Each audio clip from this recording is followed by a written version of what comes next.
Hi all. So today we are going to solve the problems in time dependent perturbation theory, and we now focuses on transition probability. So first we are solving exercise 10.10. So our question is, the particle in its ground state is subjected to a time dependent perturbation v of t is equal to v0 x square e raised to minus t square. Here v0 is a small parameter and we want to calculate the probability that the particle will be found in its second excited state. So here we want to calculate the transition probability for the particle to be found in its second excited state. So our answer is, we know the perturbation is time dependent and it is given by v of xt is equal to v0 x square e raised to minus t square. Now we know the transition probability is given by the equation p if t is equal to 1 by h cut square mod integral of 0 to t inner product psi f v psi I e raised to I omega fi t dash dt dash the whole square, and omega fi is given as ef minus ei by h cut.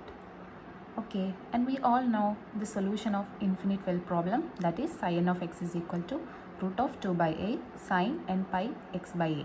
Okay, and then energy is given by n square h cut square pi square by 2ma square, which is equal to n square e1, where e1 is equal to h square h cut square pi square by 2ma square. Okay, now we want to calculate the transition probability from ground state to the second excited state. So for ground state n is equal to 1 and for second excited state n is equal to 3. Okay, so our integration is from 0 to infinity. So transition probability is given by p1 to 3 is equal to 1 by h cut square mod integral 0 to infinity inner product psi 3 v of t psi 1 e raised to I omega 31 t dt the whole square. So here we know v of t is given by v0 x square e raised to minus t square, and we want to substitute that, and v0 square comes outside as it is constant, and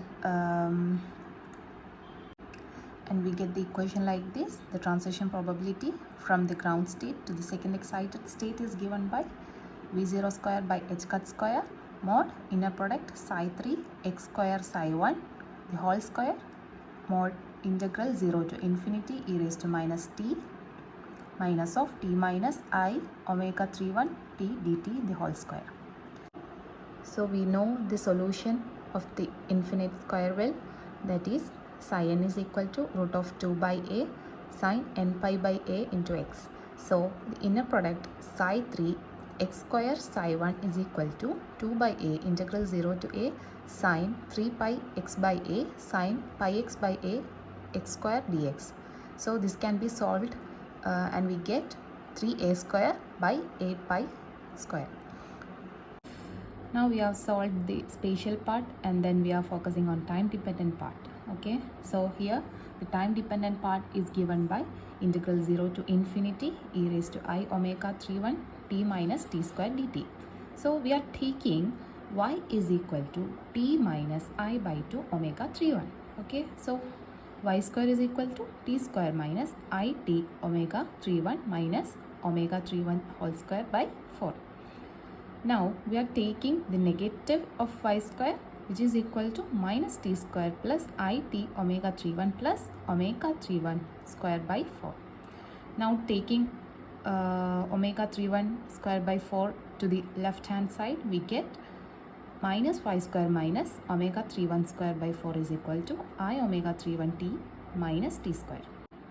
So substituting the value of I omega 31 t minus t square, which is equal to minus omega 31 square by 4 minus y square. So substituting that value, we get the value like this, and we know integral minus infinity to plus infinity e raised to minus y square dy is equal to root pi. It's a standard integral, and we get the answer as e raised to minus omega 31 square by 4 into root pi. So substituting these values into the equation for the transition probability, we get the transition probability as 9v0 square a raised to 4 divided by 64 h cut square pi cube e raised to minus omega 31 square by 2. And we know omega 31 is equal to E3 minus E1 divided by h cut. That is omega mn is equal to Em minus En divided by h cut. So we get omega 31 is equal to 8 E1 divided by h cut, and we know the value of E1 is equal to h cut square pi square by 2ma square, and substituting we get the value of omega 31, which is equal to 4 h cut pi square divided by ma square, and we are taking omega 31 square, so we get 16 h cut square pi raised to 4 divided by m square a raised to 4. So in the transition probability equation, we are substituting the value of omega 31. We already get the value like this. Only we have to find e raised to minus omega 31 square by 2. We have to find the value of omega 31, and we also find that, and we finally get the transition probability as 9v0 square a raised to 4 divided by 64 h cut square pi cube e raised to minus 8 h cut square pi raised to 4 divided by m square a raised to 4. So earlier we have solved the problem 10.10 on time dependent perturbation theory, and it focuses on the probability of finding the particle. And here also we are solving a similar problem in time dependent perturbation theory. It's exercise 10.16. okay, so here we want to solve this problem, and our question is given by: a particle in its first excited state in an infinite potential well, it is subjected to a perturbation. Okay, the time dependent perturbation that is given by v of t is equal to v0 tau x divided by t square plus tau square. Okay, so here v0 is a small real number, and we want to calculate the probability that the particle will be found in its second excited state at t is equal to plus infinity. So here also we want to calculate the probability that the particle will be found in its second excited state. So let's look on the answer. So here we are given that a particle in an infinite potential well in its first excited state, and then a perturbation is introduced, that is v of t is equal to v0 tau x divided by t square plus tau square. Okay, so here we want to calculate the probability of the particle to be found in its second excited state. So the transition probabilities equation is given as we already know that vi of t is equal to 1 by h cut square mod integral 0 to t inner product psi of v of t dash psi I e raised to I omega fi t dash dt dash the whole square. Okay, so the infinite well problem we already studied, and we get the solution as psi n of x is equal to root of 2 by a sine n pi x by a, and the energy is given by En is equal to n square h cut square pi square by 2ma square, that is equal to n square E1, where E1 is given by h cut square pi square divided by 2ma square. Okay, so we want to write the transition probability equation once more. So initially the particle is in first excited state, and we want to find the probability of the particle to be found in second excited state. So here the transition is from n is equal to 2 to n is equal to 3. So here the perturbation is we already know v is equal to v0 tau x cap divided by t square plus tau square. So v0 is a constant, we already said that, and it is taken outside, and time dependent part is inside the integral.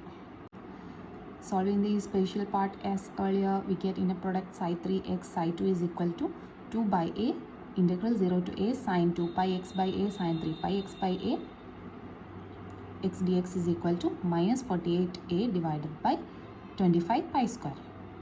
So to evaluate this integral, we have used the identity sin a sin b is equal to half cos a minus b minus cos a plus b. Okay, so now we are solving the time dependent part, and it is given as integral minus infinity to infinity tau divided by t square plus tau square e raised to I omega 3 to t dt. Okay, so evaluate this, we have to use the residue theorem. So we all are familiar with the residue theorem, as it states that the integral of f of z around a contour is simply 2 pi I times the sum of residues of f of z at enclosed singularities. So let f of z is equal to tau divided by z square plus tau square e raised to I omega 3 to z. Okay, so instead of t we have written z here, and we have a function in terms of z. So let it be a complex function. Okay, so this function has singularities at points where denominator z square plus tau square is equal to 0. We know what is the singularity. It is a point where the function is not defined, and when the denominator becomes 0, we can say that the function is not defined. So we can say that f of z has a singularity at z is equal to plus or minus I tau. Okay, and we are rewriting f of z as f of z is equal to tau divided by z minus I tau into z plus I tau. Okay, z square plus tau square is equal to z minus I tau into z plus I tau. Okay, we can write like this, and into e raised to plus I omega 3 to z. Sorry, I have wrote minus here earlier, but it's actually plus. Okay, so coming to our discussion, we want to find the residue of f of z at z equal to I tau. So residue of f of z can be found by multiplying f of z by z minus I tau and then taking limit z tends to infinity. Okay, so residue of f of z at z is equal to I tau is equal to limit z tends to infinity z minus I tau into tau e raised to I omega 3 to z divided by z minus I tau into z plus I tau, and z minus I tau and z minus I tau in the numerator and denominator cancels. Okay, so we get the residue of f of z is equal to e raised to minus omega 3 to tau divided by 2i. So using the residue theorem, we are solving the integral, and the residue theorem states that the contour integral around C is 2 pi I times the residue at z is equal to I tau. So we have solved the integral using residue theorem, and the integral minus infinity to plus infinity tau divided by t square plus tau square e raised to I omega 3 to t dt is equal to pi e raised to minus omega 3 to tau. Okay, now we have to come back to transition probability, and we are substituting the spatial part and the time dependent part. We have solved that, and the transition probability from the first excited state to the second excited state is equal to v0 square, which is a constant, divided by h cut square mod 48a divided by 25 pi square the whole square mod pi e raised to minus omega 3 to tau the whole square. And we have to find omega 32. We already know its equation, that is omega 32 is equal to 1 by h cut e3 minus e2. Okay, and then we get the value of omega 32 is equal to 5 h cut pi square divided by 2ma square. And substituting the value of omega 32 in the above equation, we get the probability of finding the particle in the second excited state, that is v0 square 48 square a square divided by 25 square h cut square pi square e raised to minus 5 h cut pi square by ma square tau. Okay, so here the two problems we solved focuses on the probability of finding the particle in an excited state. So we have solved it. Thank you.